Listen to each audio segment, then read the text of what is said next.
할렐루야. 오늘 새벽 기도에 참석하신 성도님들을 환영하고 축복합니다.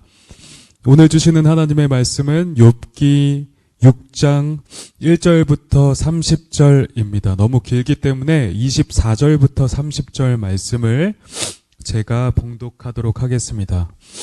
제가 가진 성경 구약 766페이지입니다. 제가 봉독하겠습니다.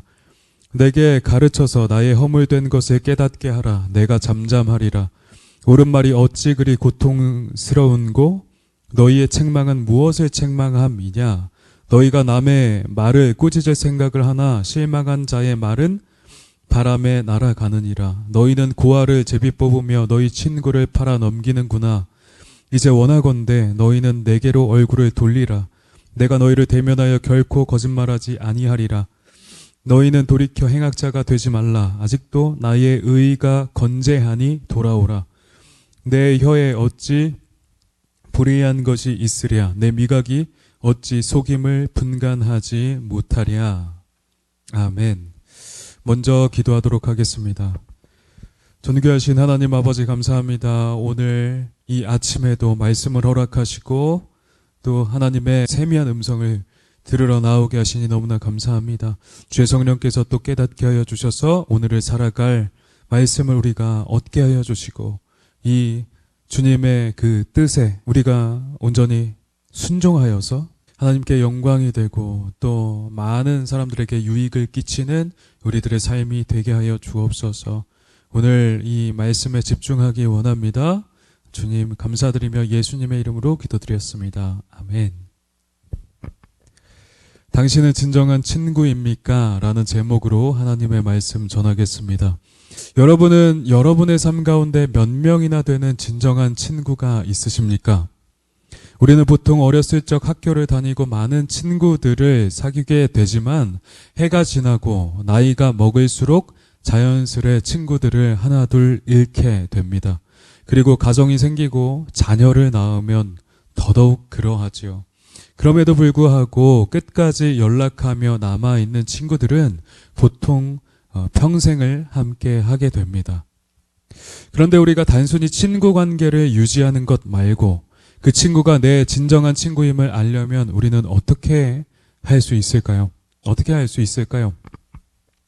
그것은 사실 그 친구가 나의 가장 힘든 순간에도 끝까지 나의 곁에 남아있느냐, 그렇지 못하느냐를 통해 명확하게 알 수가 있는 것입니다.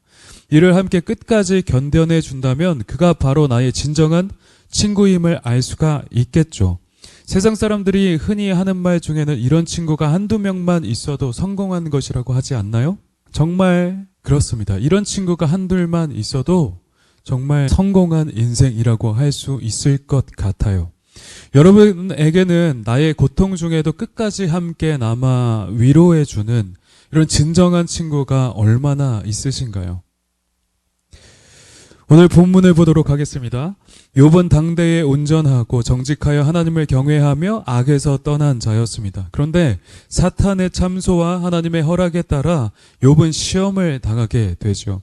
그로 인하여 그의 수많은 재산들이 일시에 사라지게 됩니다. 스바 사람들이 와서 가축들을 빼앗고 종들을 전부 죽였으며 또 하늘에서 불이 떨어져서 양과 종들을 아주 살라버립니다. 어떻게 이런 일이 발생할 수 있을까요? 또 갈대아 사람의 새 무리가 와서 수많은 낙타들을 빼앗고 종들을 다 잡아 죽였습니다. 뿐만 아니라 10명의 자식들이 일시에 그 집에서 깔려 죽게 됩니다. 그리고 설상가상으로 욥은 멀쩡했던 자신의 육신마저 잃어버리고 머리부터 발끝까지 종기가 나서 재 가운데 앉아 질그릇 조각을 가져다가 몸을 긁습니다. 그래서 그 상처가 곪고 터져 피가 나죠. 온몸에 피가 납니다. 이에 그의 아내는 와서 차라리 하나님을 욕하고 죽으라고 저주하기까지 합니다. 이렇도록 재앙에 재앙이 겹치는 비극적인 상황이 있을까요? 짧은 세월을 조금 살아보니까 고난이 겹쳐서 한 번에 오는 때가 있긴 있더라고요. 이러한 어둠의 때는 참으로 견디기가 어렵고 외롭기 그지 없습니다.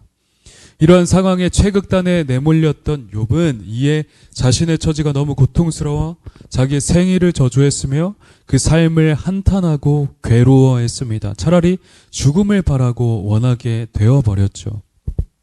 그런데 그때 욥을 위로하고자 찾아왔던 친구들 중에 대만 사람 엘리바스가 욥에게 자신의 진심을 담아서 말했던 것입니다. 네가 전에는 여러 사람을 훈계하였고 약한 자를 강하게 하였었거늘 이제는 네가 막상 이 일에 닥치니까 네가 놀라서 당황하는구나 하고 말입니다. 그러면서 여태까지 죄 없이 망한 자가 있느냐?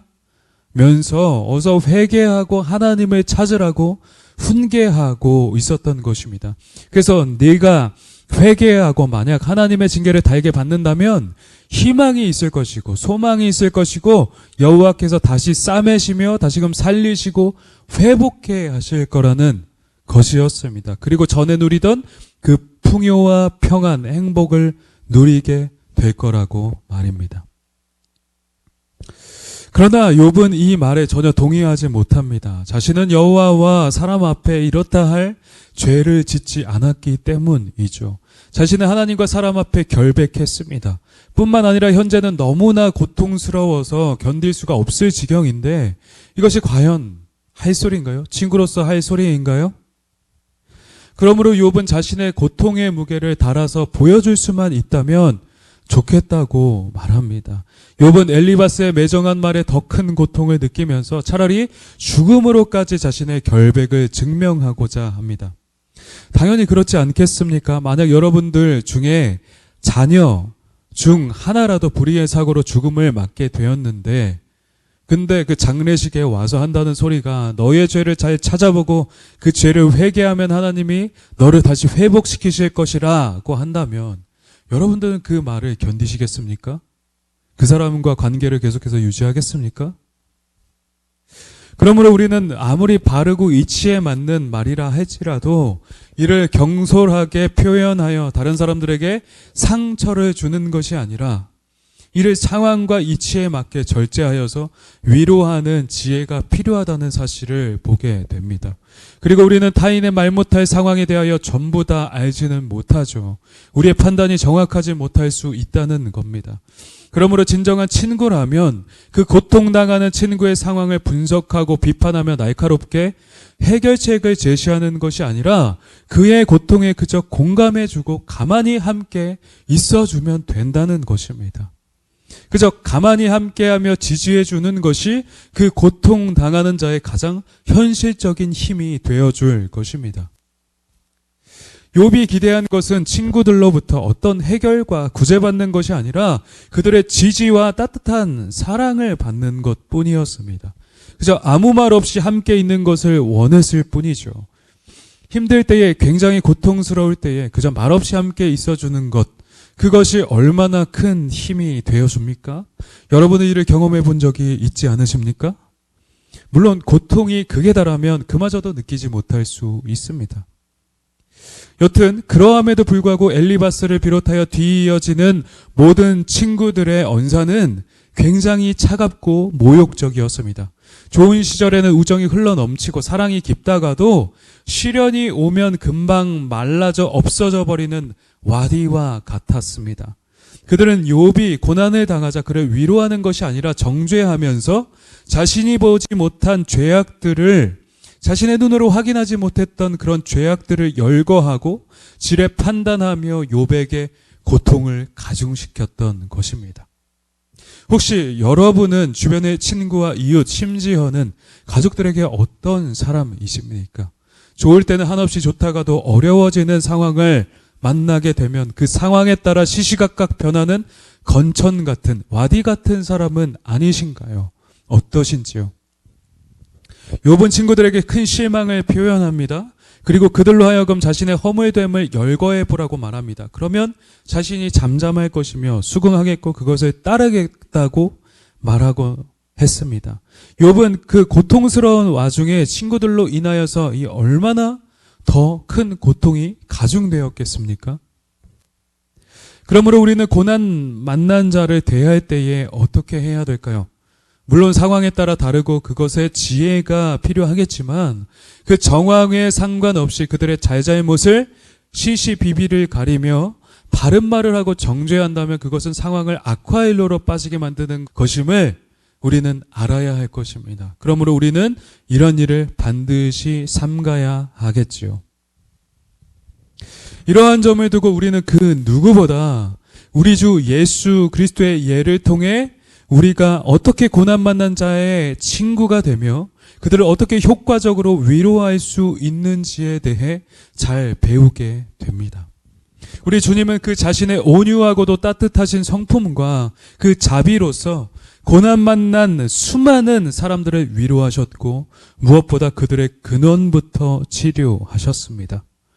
우리 주 예수 그리스도는 각종 병든 자를 직접 찾아가셨으며 그들의 부정함과 불결함에도 불구하고 그들을 직접 어루만지셨고 그들의 고통에 공감하셨습니다. 그 연약한 자들을 질책하거나 정죄치 아니하시고 사랑의 눈으로 그들을 응시하셨습니다. 그리고는 그들에게 믿음을 주사 회복해 하시고 다시는 같은 죄를 반복하지 아니하도록 사랑으로 권면하셨죠. 이런 메시아의 모습을 두고 이사야 42장 3절에서는 미리 기록했습니다. 상한 갈대를 꺾지 아니하며 꺼져가는 등불을 끄지 아니하고 진실로 정의를 시행할 분이라고 말입니다. 더구나 그분은 사람들의 고통을 공감하는 것을 넘어서서 그 자신이 그 고통을 직접 대신 짊어지기까지 이르셨습니다. 이사야 53장에 그는 멸시를 받아 사람들에게 버림받았으며 간고를 많이 겪었으며 질고를 아는 자라 말씀합니다. 또한 그는 실로 우리의 질고를 지고 우리의 슬픔을 당하였다라고 말씀합니다. 주님은 실제로 죄 없이 이 땅에 오셨지만 우리의 죄와 모든 연약을 해결하시기 위하여서 본인이 직접 십자가를 지시고 고통을 당하사 끝내 죽음까지도 기꺼이 당하셨던 것입니다. 이러한 우리 주님보다도 더 훌륭하고 참되며 크신 위로자가 과연 어디에 있겠습니까?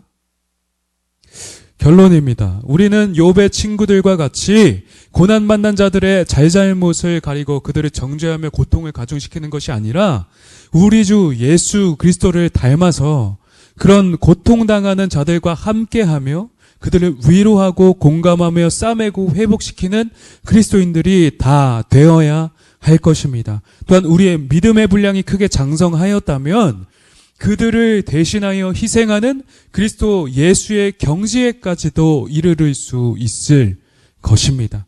다른 사람들의 고통과 아픔을 대신 짊어지기까지 하는 그런 진정한 그리스도의 사랑 말입니다. 그렇게까지 나아가는 것을 목표로 하여서 더욱 새롭게 되며 많은 사람들의 위로자가 되고 그 고난 만난 자의 진정한 친구가 되어주는, 그래서 그가 그리스도께로 온전히 나아오도록 기여하는 그런 참된 인도자요 위로자가 되는 여러분들 다 되시기를 우리 구주 예수 그리스도의 이름으로 축복합니다. 아멘. 우리 함께 말씀을 생각하며 기도하도록 하겠습니다. 하나님, 우리가 고난 만난 자, 어려운 친구들을 정죄하고 판단하는 것이 아니라 그들을 위로하고 싸매며 함께하여서 그들의 힘이 되어주는 진정한 벗이요 위로자가 되게 하여 주시옵소서. 두 번째로, 하나님, 무엇보다 우리가 그리스도를 닮아서 고난 만난 자의 고난을 함께 짊어지는 자가 되게 하여 주시옵소서. 그들의 고통을 함께하며 마음으로 위로하고 그리스도의 사랑으로 품고 회복시키는 진정한 그리스도의 사람이 다 되게 하여 주시옵소서라고 우리 한번 주여 외치고 기도하며 나아가도록 하겠습니다. 주여! 오 하나님 아버지, 감사합니다. 오늘 말씀을 통하여서 우리가 그리스도의 사랑을 닮아서 온전히 그 무너져 있는 자들을 세우며 그들의 벗이 되고 그들을 온전히 일으켜 세우는 위로자가 되어야 함을 우리가 보게 되었습니다. 그리스도를 닮아서 그런 장성한 분량에 이르며 그들의 고통을 대신 짊어지고 함께 고통을 나누는 그리스도의 사람이 다